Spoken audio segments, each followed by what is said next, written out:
Sir আসসালামু আলাইকুম। আজকে এসেছো? জি স্যার। কিন্তু আমি তো তোমাকে একা আসতে বলেছি, সাথীও চলে এসেছে। স্যার আজিয়া তো আমাকে বাসায় যে ডেকে নিয়ে আসলো, বললো আপনি নাকি আমাদের নেক্সট সাংস্কৃতিক অনুষ্ঠানের সাথে একটা নাচ তোলার জন্য বলেছেন। নাজিয়া একটু নাচে কাঁচা তো, তাই ভাবলাম ওকে ডেকে একটু প্র্যাকটিস করিয়ে দিই। কি বলেন স্যার? নাজিয়া তো আমার থেকে ডান্স ভালো পারে। ও আচ্ছা, স্যার আপনি কি কিছু বলবেন? হ্যাঁ ওই যে আদর প্লাস নাজিয়া। স্যার আমি কি সাইডে যে দাঁড়াবো? চাও তাহলে? তুই সাইডে কেন যাবি? আমি আসি।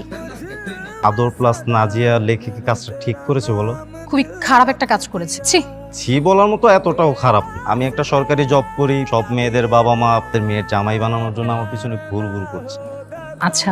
তোমার কাছে কি বিষয়টা খুব বেশি খারাপ লেগেছে? জি স্যার, কাজটা যে করেছে তাকে অবশ্যই খুঁজে বের করেন এবং তাকে উপযুক্ত একটা শাস্তি আপনাকে দিতেই হবে। ঠিক আছে, ইদানিং ছেলে মেয়েরা না খুব দুষ্ট হয়ে যাচ্ছে। জি স্যার, আপনিও, না হলে কিন্তু আমি করবো না। ঠিক আছে।